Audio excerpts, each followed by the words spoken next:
In 1984, at 8 years old, Guadalupe Maravilla immigrated alone to the United States from El Salvador in order to escape the Salvadorian Civil War. Maravilla was part of the first wave of undocumented children to come to the U.S. from Central America. Maravilla became a U.S. citizen at 27. In 2016, as a gesture of solidarity with their undocumented father, who uses Maravilla as a last name in his fake identity, Maravilla changed their birth name, Irvin Morazan, to Guadalupe Maravilla.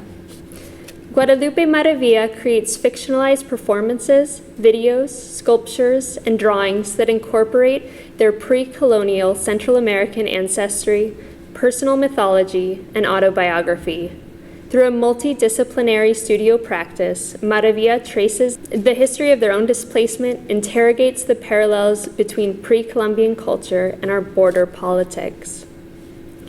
Guadalupe Maravilla has performed and presented work extensively in venues such as Whitney Museum of American Art, Metropolitan Museum of Art, Institute of Contemporary Art Miami, Queens Museum, Bronx Museum, El Museo del Barrio, MARTE, El Salvador, Central American Biennial 10, Costa Rica, the 11th Nicaragua Biennial, Performa 11 and 13, Fusebox Festival, Exit Art, Smack Mellon, Rubin Foundation, the Drawing Center, and the ICA VCU in Richmond, Virginia. Awards and fellowships are many and include the Guggenheim Foundation Fellowship in 2019, the Soros Fellowship of Art, Migration, and Public Spaces, MAP Fund, Creative Capital, Franklin Furnace, Joan Mitchell Emerging Artist Grants, Art Matters Grants, Art Matters Fellowship, Virginia Museum of Fine Arts Fellowship, Daedalus Foundation Grant, the Robert Mapplethorpe Foundation Award, and residencies include the LMCC Workspace, SOMA, Skohican School of Painting and Sculpture, and Drawing Center Open Sessions. Without further ado, Guadalupe Maravilla. Thank you. Thank you for the introduction. That was super beautiful. Okay, so first, I guess before I show any work, I'll just talk a little bit about who I am, where I come from. And like how I was mentioned in the introduction, I was part of the first wave of undocumented children. And so much has happened since then. I've been very lucky considering like the chances of being in the position that I am right now, and I'm very aware of that. Just recently, earlier in 2019, I started a healing center for undocumented immigrants in New York City. And basically, we're just kind of addressing like the trauma that they have endured, with what's happening with their border politics. And basically, I feel like I'm like 35 years ahead of the experiences that they're going through. In 2012, I was diagnosed with colon cancer, and I connect my cancer with the trauma that I received as a kid, being separated from my parents and my experience that I had crossing the border. Basically, if trauma goes untreated, it can manifest into a more serious illness. Not to say that anyone that has trauma is going to get cancer in the future, but it can manifest into depression, into so many different types of illnesses.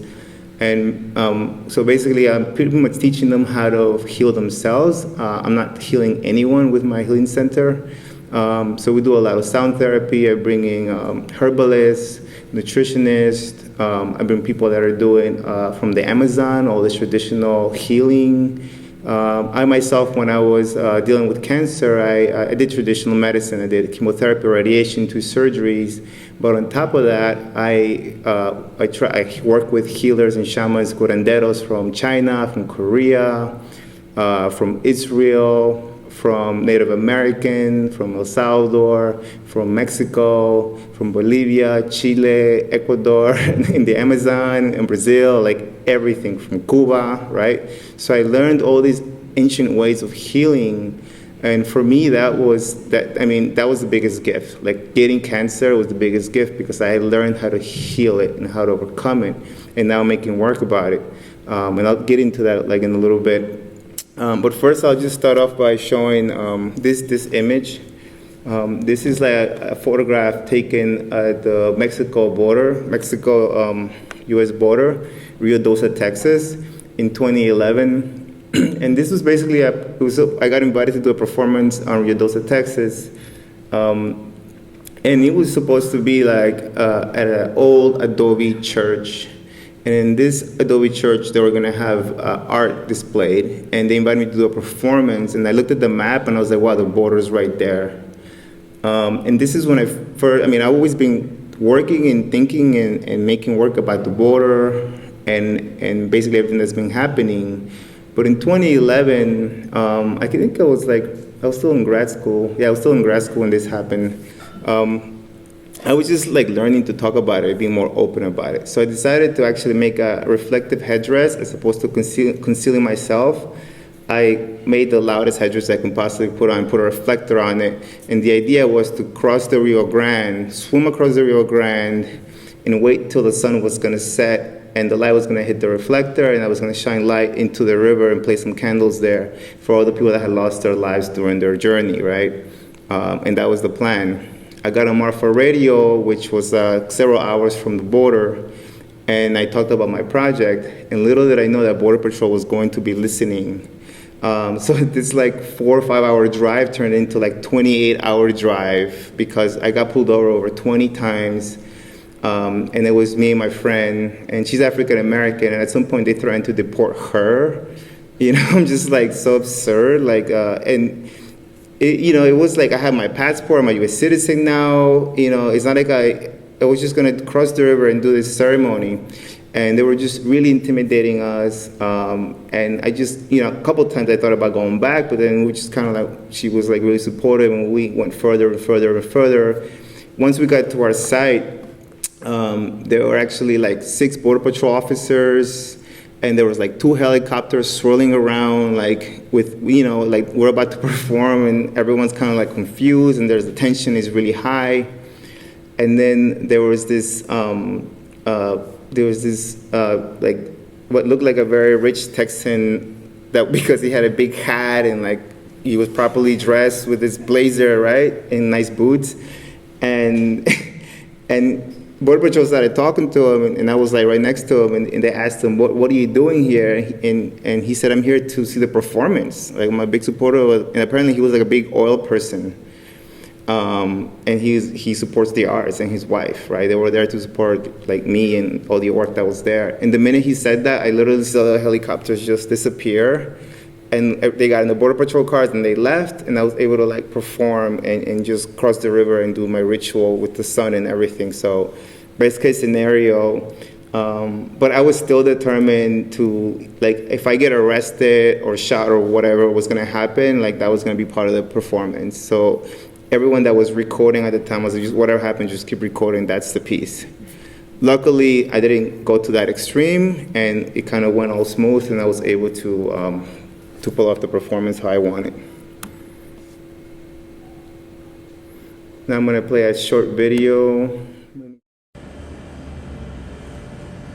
This is a audience participatory performance.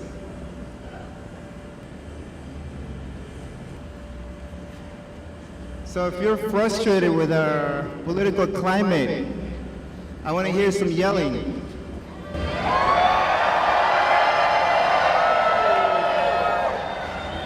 Okay, so when I lift my hands like this,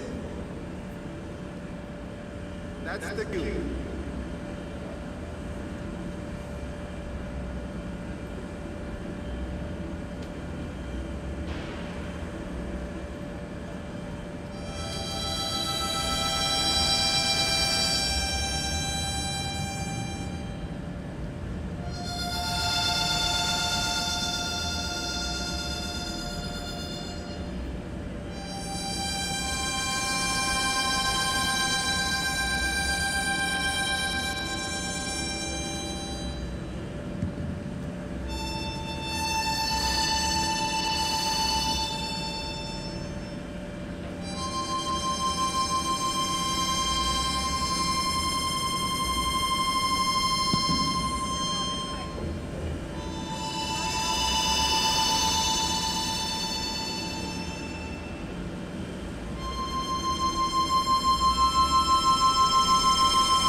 Okay, so that was a performance that I did at the Texas State Capitol building in Austin, Texas. I got permission to perform in their parking garage. And the idea was I wanted to decolonize the space that was there by creating a sort of sound bath by using the vibration of Harley Davidsons. I do a lot of sound baths with traditional gongs and these kind of things, and I'll get into that in a minute. But this was my way to decolonize the space.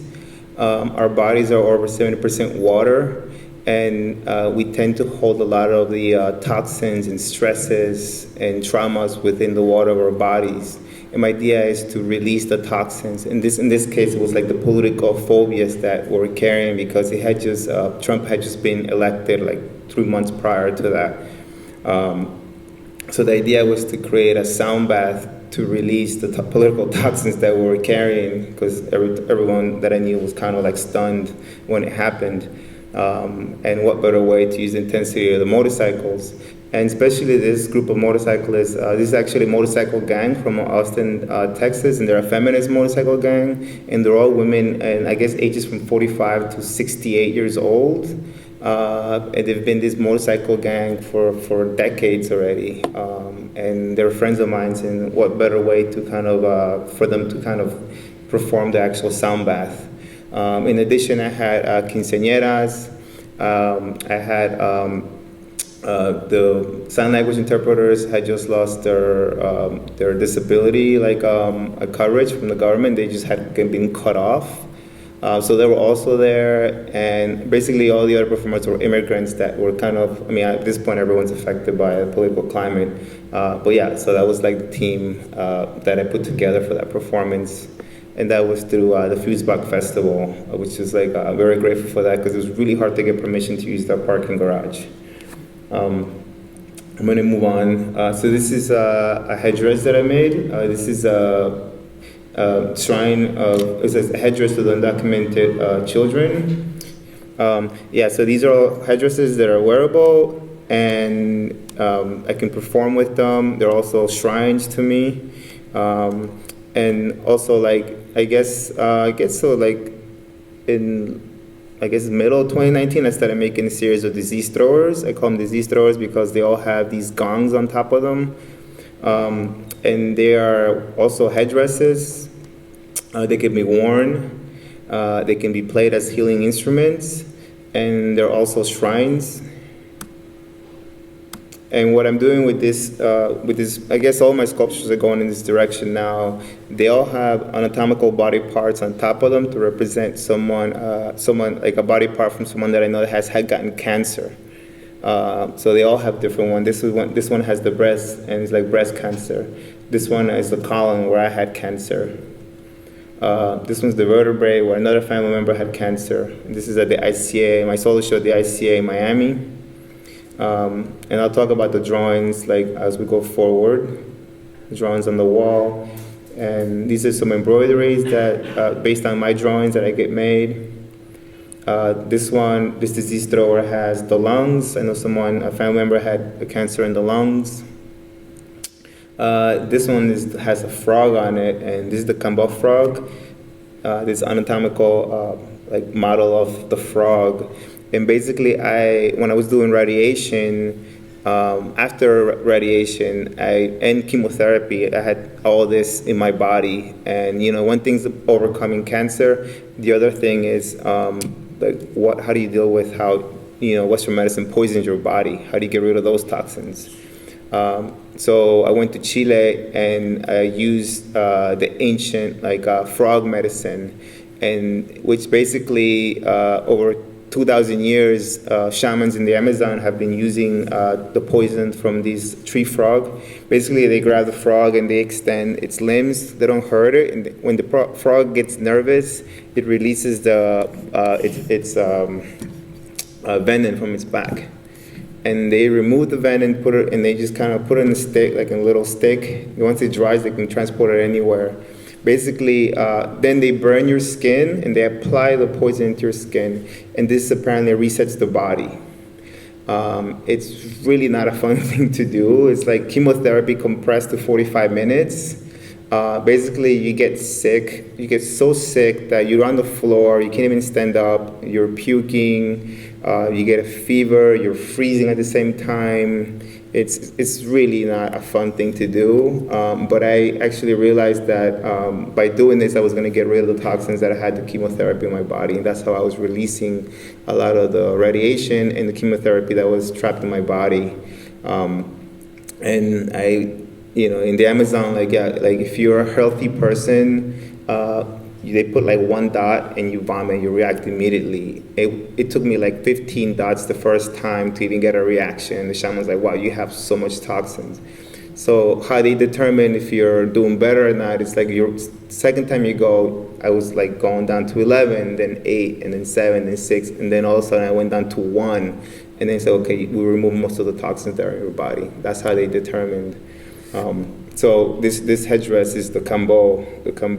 It's like an homage to that frog and this ancient medicine. This is like an install shot of the exhibition. So then, at 2018, I was in the show Pachayata Huachiche, Gene Space and Modern Architecture in New York, in the Whitney Museum, which is in New York. And I showed only drawings for this exhibition. And these particular line formations that you're seeing here, so basically when I was crossing the border, I had a little notebook when I was 8 years old, and I used to play this drawing game with all the children and the coyotes who are the human traffickers or the families that I was staying with, and we played this game. It was a 2.5-month journey that I did from El Salvador to Honduras, Guatemala, all the way by land through Mexico to Tijuana, and that's how I crossed. And I was by myself, and I was being passed from person to person, family to family, and I was being watched and taken care of. Luckily, I was really blessed. It was very challenging, but I managed to get through. But during this process, I was playing this game, and this game is like it's a Salvadorian game called Tripachuca. Basically, you put pairs of numbers on the wall or on a piece of paper, and you connect them. So it's like you got 2 1s and you draw a line to connect them. Then you got 2 2s and you connect them. The only rule is you cannot touch any lines, so you start going around previous lines. And it starts to form like this labyrinth or this kind of fingerprint-like pattern. And what I'm doing is now I play this game with people who are undocumented, and I basically I play it on the wall. In this case, this is a series of drawings that I made. These are actually, so I'm doing a lot of different things with the disease throwers. Like I'm actually going back to the sculptures. A lot of the materials you see in the sculptures, I'm retracing my migration route. So now I'm going back to parts of Mexico and Honduras and Guatemala that I crossed as a kid, and I'm buying materials from those marketplaces, and I'm bringing them back and I'm making sculptures out of them. So what I'm also doing is I'm actually mapping out that same space. So I've been looking at maps. From this case, this is a map. This was originally a map that I scanned. It was from like 1645 or something like that. And basically, I scanned the map and I remove all the information, and then I put it back, making sure that there's enough room for my drawing. So like all these mountains, and it was really interesting because this is the same, these original maps, they actually talk about just displacement of the indigenous cultures of those lands, because there's river dwellings, there's mountains, this is the same landscape that I crossed. So basically I go back and I take them apart and I basically make my own, I recollage my new drawing based on those drawings, and then I play the Tripachuca game on top of them. This is one that I play with one of my DACA recipient students at VCU. See the river, and like those footsteps are there, like from the original map as well.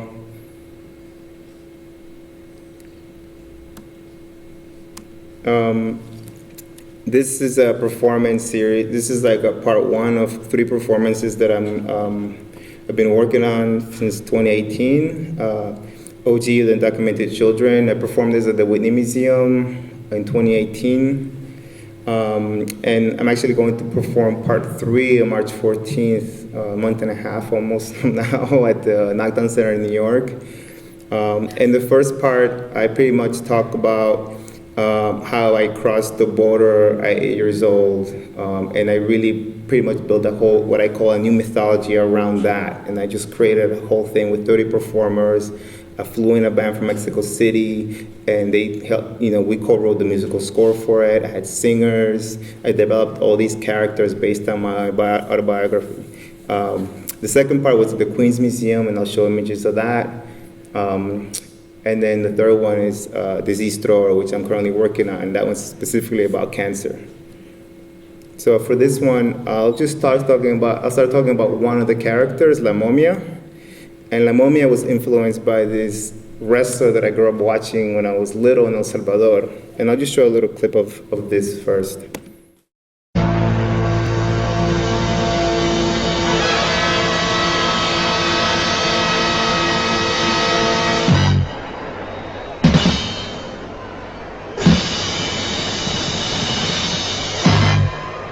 La Momia. Luchador sordomudo, es más fuerte que el acero, es el paladín de la justicia, la momia, protege a los buenos. Última lucha de esta reunión por el cinturón de oro, por el título de campeón del mundo. La momia es justiciera. La momia.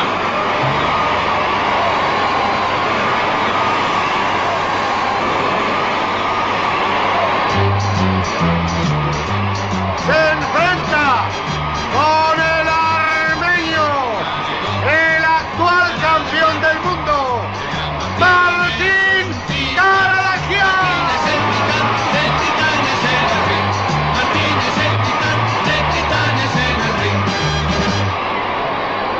Estamos ya para culminar esta reunión excepcional. Martín Caralaquian enfrentando a la momia. Ahora el título de campeón del mundo. Entra el campeón con todo, Martín Caralaquian. Acatigato violento. Trató de decidir de inmediato. Emoción desde el comienzo. Responde la momia con todo. ¡Vibrante! So a lot of children, including myself, were very confused with how that person is the good guy, right?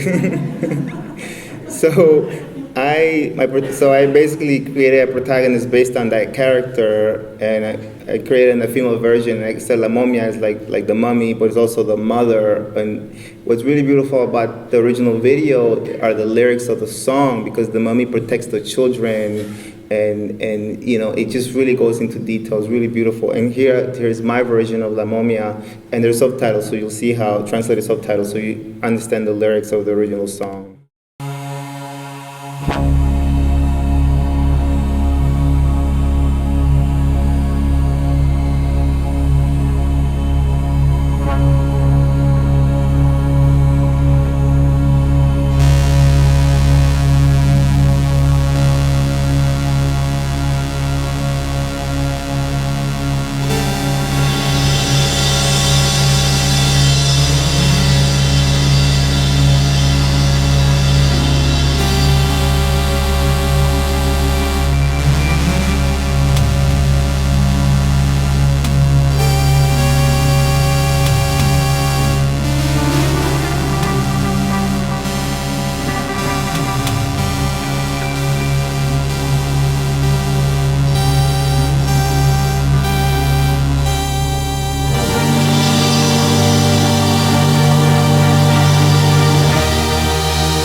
So that performance was about an hour and a half long, and these are the family of undocumented vampires that only drink blood of Americans. So I'm just going to kind of show you guys some other characters in the performance. This is one of the 8-year-old vampires. And I had two coyotes from the future that cleanse the energy of the Whitney with their Dyson vacuums as part of the ritual. And here we are before entering the museum. And quinceañeras are wearing black because they're mourning now. And for the performance, it's interesting how this, I was planning to do this performance, and like literally 2 weeks before we found out that the US government was keeping children in cages. So I locked myself in the cage and I told the story how I crossed when I was 8 years old in detail for like 30 minutes. And then afterwards I asked audience members if they really thought I was a blood-sucking vampire here to steal their jobs. I asked them for permission if they will allow me to suck their necks to see if I'm really a vampire. Then if I'm not, I will leave them a hickey. And we had about 12 volunteers that came up. Part 2 was Walk on Water. I was very, very lucky to get the opportunity to perform on top of the New York City panorama at the Queens Museum, which is this amazing relic that's from the 60s, and no one's allowed to be on there, and I got permission to perform on top of it. Again, it was like another long hour performance. They were singing. I don't have any video of that right here. But for this one, I pretty much talked about my life being undocumented as a teenager, and the deportations that happened in my family during that time. And again, this was happening at the time when the raids were announced by the Trump administration. And on top of that, I mentioned earlier that this is my project Spirit Level, which is very fortunate to get a grant from the Soros. It's a healing center for undocumented immigrants, and I've been, like I said before, I've been hiring all these different types of practitioners and healers that help me heal, and I am teaching basically everything that I learned to the immigrants that are attending. And we're meeting every 2 weeks, and then we have these 5-hour-long meetings, and we do everything from, like I said it before, like from yoga to qigong to I bring nutritionists, mycologists, herbalists, people sit in New York telling us where to buy affordable produce from the organic markets. I have a chef, Salvadoran chef, that at the end, she cooks meals for us. Then we sit in a circle and we talk about any problems that they're enduring, and they ask the practitioner questions or myself. And then we always start off with a sound bath. And the sound bath, it's one of those things that I picked up along the way. Also, when I was going through cancer, and basically when I was doing radiation, my body was completely burned on the 6th week. I could barely walk at some point, and then someone told me to go to a sound bath, and I was super blessed to meet Don Cornu. He was actually performing sound baths in New York for that month, and he's one of the founders of this type of sound therapy.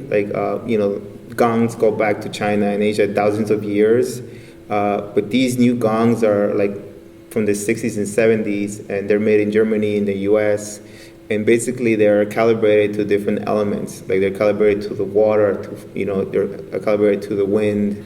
They're actually also they're calibrated to the moon, to the sun. There's planetary gongs, right? And so different gongs relate to different peoples. Like, for example, if you're a Sagittarius, I think Jupiter is your planet, and therefore you respond to the, to the wavelengths, and they're being calibrated to the actual same frequencies as Jupiter, for example. And so it will affect me directly. So they're all kind of like really, it's very complex, but like they're really, like I said before, like with the motorcycle sound bath, they're really all about really releasing the toxins and the trauma and all the things, because we hold that in the water in our bodies, and this is a way to release that. The last one we did was actually a collaboration with the acupuncturist that helped me heal when I was actually going through the whole process of cancer. Even now, he was doing acupuncture, and I was playing the gongs, and the vibration of the gongs was actually like really affecting the needles that they had on. So I was like, and actually doing that one on Saturday in New York City. Today's Thursday, right? Yeah, Saturday in New York City with incarcerated teens in Brooklyn. So I'm gonna have a bunch of gongs, play the gongs for 3 hours, and one of my healers will be doing acupuncture on them, and I will teach them how to meditate. So that's what we're doing on Saturday. So what's beautiful about a spirit level is that it can move anywhere. So that's something I'm excited about. I'm excited about taking it to other places, because everyone needs healing to an extent. So now I'm going to get, also this is a current exhibition that I have at the ICAVCU in Richmond, Virginia.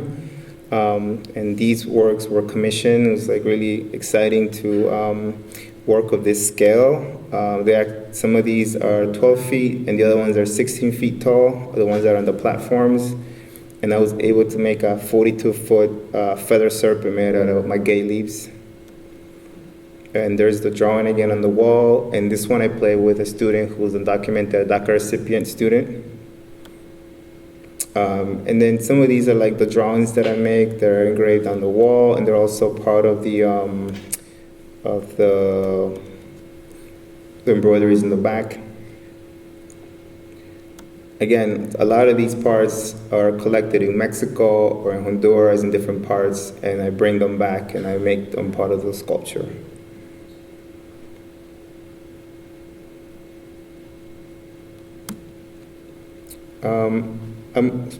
I'm really excited to tell you guys about what we did for the opening. So basically we had a all-night sound bath, and I was able to invite 7 healers from New York that are sound healers, and we played a sound bath from 8 p.m. to 6 in the morning, and we invited audience members to sleep in the museum. And this is the way the exhibition looks at night. So we played all night, and there's some videos here. This is about 5:30 in the morning.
basically, like what I'm doing right now, I have so many different ways of working. I create these performances, like the one I have coming up at Knockdown Center, which are just basically about storytelling and what I call new mythologies, but also go in this direction that they're actually like straight out like healing ceremonies. The one at Knockdown Center, I'm having a conversation with this giant tumor, and I'm talking to it's basically my tumor, I'm having a conversation with it, and I created like a whole mythology around it. I'm gonna have basically a purple cloud hovering in the space, and about 32 performers. I'm flying the band from Mexico City again and writing the musical score for it. And I have like a whole new slate of characters. So if anyone's in New York on the 14th of March, come by. That's it. That's all I have for today. So any questions, I'm here. Thank you.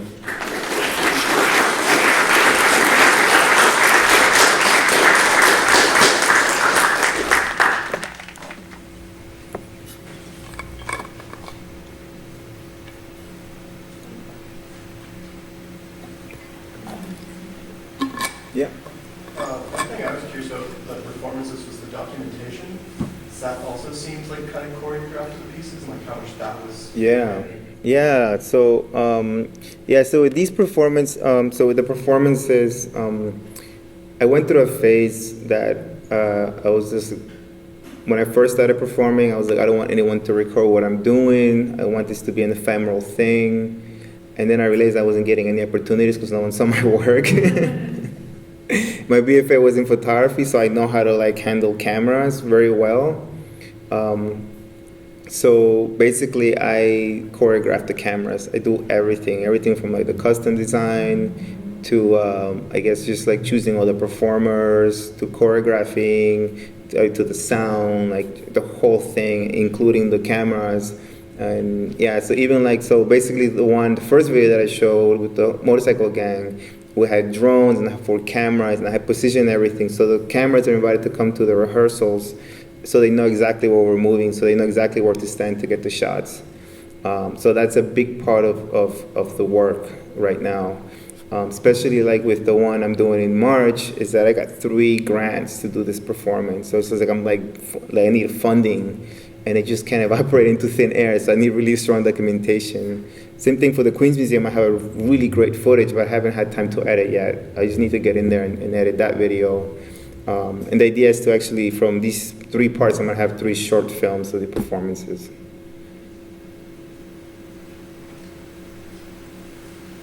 Yeah? Could you speak a little bit about the jugs of water and the headdress pieces? Oh, yeah. Well, basically, there's a non-for-profit organization in Arizona that goes into the desert and places water gallons for the immigrants that are crossing through the desert so they don't die. And what's been happening, Border Patrol's been going in there and just empty them out. They just pour the water out. And actually, the person that started this non-for-profit went to court a couple months ago, and they were going to arrest him for 10 years for this. And actually, they found him innocent, so he was able to like continue doing what he's doing, but it was kind of scary. He almost did 10 years. Yeah. So anyway, so I use the water gallons as metaphors all the time.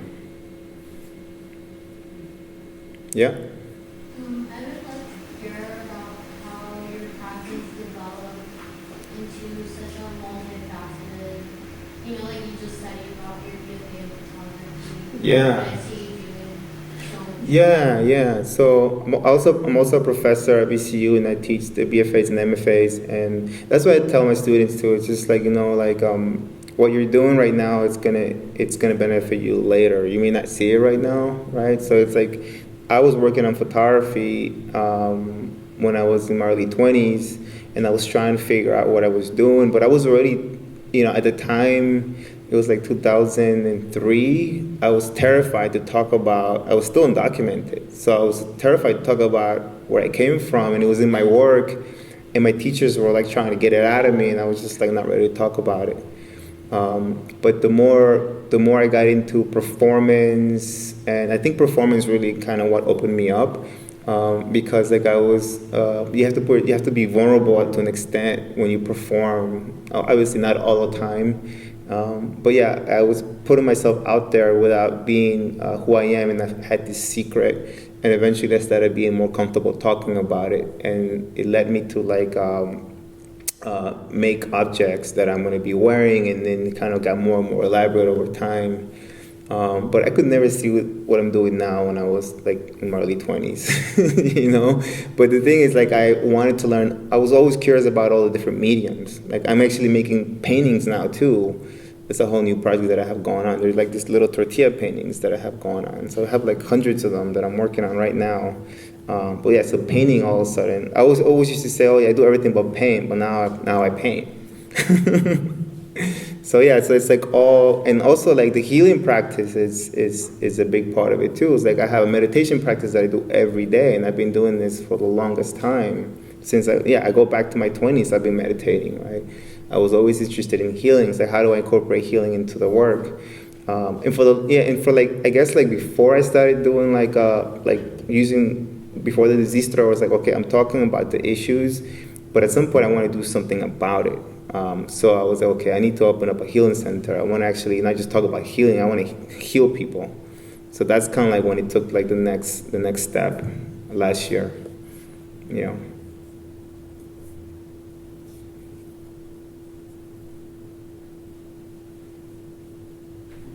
Yeah. Do you collect feedback from the healing centers, from people? Oh yeah. So basically, when we sit down, we start off with an hour sound bath every time. Then the practitioner comes.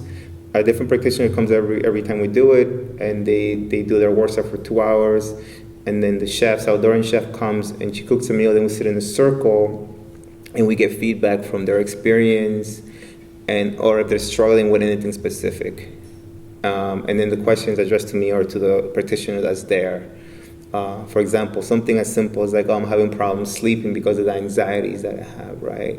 And we 20 different ways to like get them to sleep naturally without taking pills or anything, right? And we talk about that. Someone's having a problem with digestion, and then we talk about that, right? So depending on the day, and the questions vary, but it's kind of like it's closed, you know, like it's in a private space, right? It's just for us. No one knows where it's at, and so they feel very comfortable about talking about their experience. And for example, like sometimes they're like, yeah, I didn't feel it that much this time, and then someone else like, yeah, this kind of the qigong was really effective for me, and someone might disagree, but it varies from week to week depending on what we're doing. But yeah, absolutely, we're always taking feedback from them. But they all seem to respond really well to the gongs. Like, yeah, like that's the thing that they really kind of, I've noticed that it's like really being really effective for them, you know. Because it's like, you know, even meditation, like even just teaching them how to meditate and just keeping a meditation practice is very difficult. So for them, this is kind of like you go into a really deep meditation and you kind of just like just laying there listening, you know.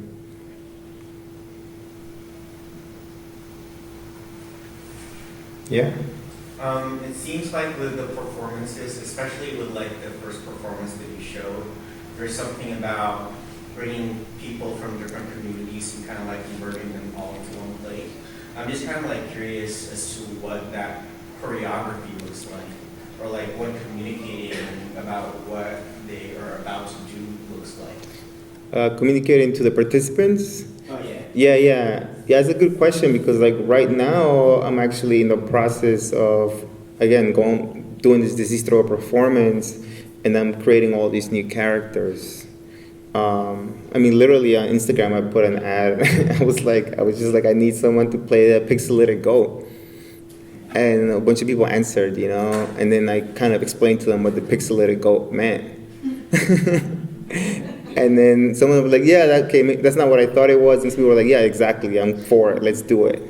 So that's kind of like how I start talking about it. Everyone has a very specific role, and it's so complex and so layered. I'm just like, you just focus on your part, and then I'll explain the whole thing to them, but like there's so many moving parts that I just want you to like really kind of help me develop this character. Yeah, so like I have the person that's going to put a pixelated goat, but I still don't know how physically the pixelated goat is going to look like. Yeah. But obviously I explain it to them. And the pixelated goat is this beautiful creature that appeared to me during a session when I was working with shamans. And she's always like this, apparently it's a female energy, maybe a future daughter or a future pet or something that's going to be in my life later, and is very joyous and accompanies me during some ceremonies that I do with plants in the Amazon. So I want that character to be part of the performance. And that's something I normally don't talk about. Like, obviously it's not in the press release or anything, but it's just like I go really deep into the visions that I get through all the work that I've done with the shamans. So I'm picking characters from all those experiences. Yeah. That was answering my question a little bit, but these performances are so complex and layered, and there's so many like fantastic characters. I was wondering if you conceive them all together, or if it's a slow grouping composition that you pull out from different sources. Like for example, the motorcycle one is a completely different thing. Yeah. And like the trilogy that I'm working is to me it's like one piece. Because specifically it's talking about like the major incidents that happened to me like with my life right to this point. Right. So like I guess after this performance I'm not really maybe I'll just be focusing on just healing performances more after that for a while. But I think like this one's gonna say a lot. It's like the most layered one. I don't know if that answers your question, but like going to my childhood and choosing the protagonist, this mummy, this character is wrestler, right? So I kind of they're all my own sources, right? It's not like I'm like taking from any other things that I'm like reading or looking at. They're like really like autobiographical, like everything. Yeah. That's why sometimes it's like, oh, where's this character coming from? But yeah, it's like, oh, it's a wrestler that I saw on TV when I was little, or a vision that I had during a ceremony with a shaman, right? So, yeah. Are there some sounds that you would consider healing sounds? Are there sounds that are not considered healing? That you would consider healing? I'm thinking of the Harley Davidson sounds. Yeah. That could be more disruptive. Yeah. In that case, yeah, obviously there's a big difference between the healing gongs and the Harley Davidson, but in that case, is the political phobia was so intense where we were. We needed something with a lot of power, and it was also amplified by the steel and the brick of the concrete of the parking garage, right? That piece was more like a political statement, so we needed to be really loud. Yeah, so I'm actually, for the performance coming up, I'm considering using a Harley Davidson, just one for the performance as well. Yeah, in addition to the sound bath with real gongs and all these other things that I got going on. But really, it might be too loud indoors. And obviously we're gonna cap the exhaust pipe so the fumes don't get into the space or anything like that. But yeah, so I'm working on that right now. So I'm not sure yet if that's gonna happen yet. Yeah, all the way in the back. How do you use healing methods from other cultures without appropriating them? Like, where do you draw the line? How do you decide what to include and what is not for you? Yeah, no, that's a great question. Well, I think that healing comes from, it's a worldwide thing, and there's so many parallels that we have.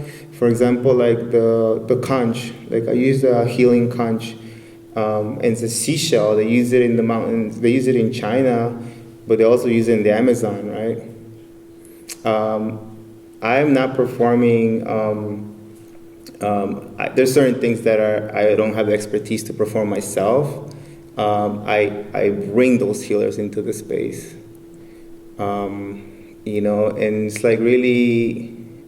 I don't know, like I really think if there's a way for me to, like I was healed from so many different ways, like from so many different people, and I feel like for example, Don Cornew, he's a white man from Australia, and he's playing gongs. He's like one of the founders of these kind of like sound therapy. And someone can say, yeah, he's appropriating Asian culture, but no, he reinvented it, and he kind of did, and he's helped so many people along the way with it. So it's not like I'm putting on like a Chinese outfit and playing the gong with it, you know? So it's like, that would be very different. So yeah, that's completely appropriating a culture for sure.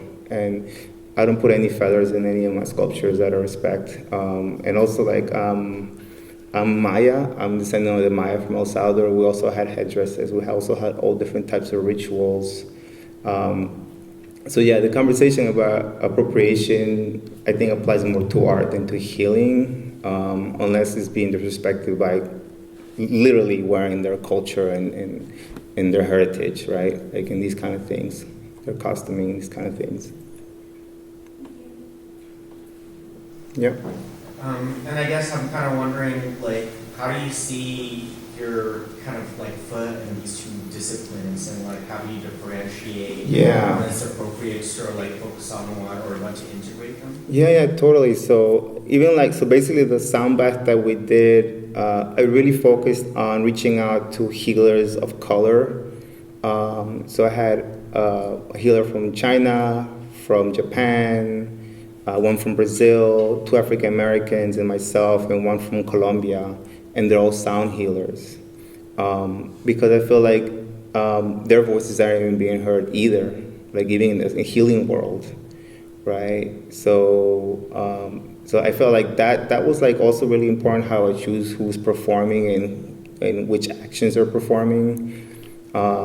Because like also like just to show to different to the audience members that are that, well, they're not really audience, they're just kind of like I guess they're participants of the ceremonies too, that they too can be healers later. They also need to be healed.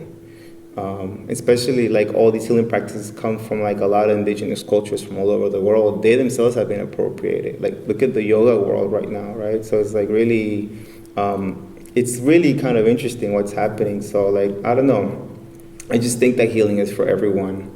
And if we can learn how to get this out there, like meditation, it doesn't come from my culture, but it's helped me tremendously. Like it's such a big deal for me.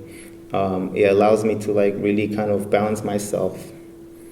So I don't know if that even answers your question. Yeah. Maybe one last question, and then.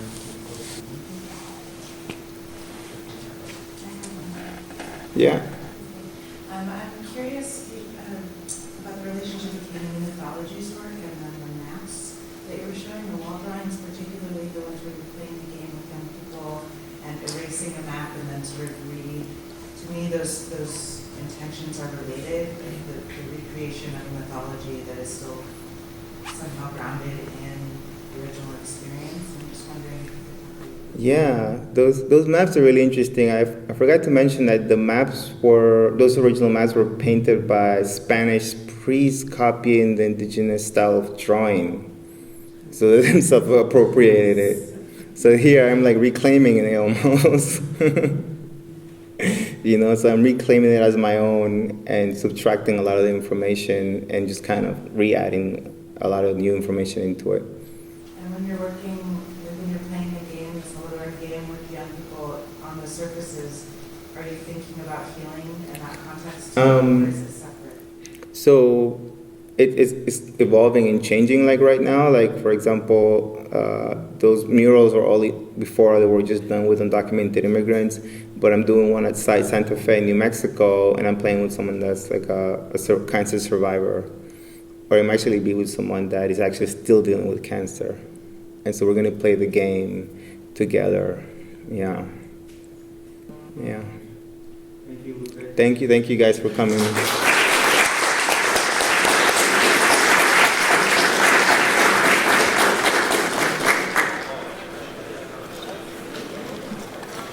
Hey, well, thank you so much. You're such a special person. No. Thank you so much. No, it's so important for me to just tell my story and keep showing everyone what I'm doing, you know? So that's like the mission right now.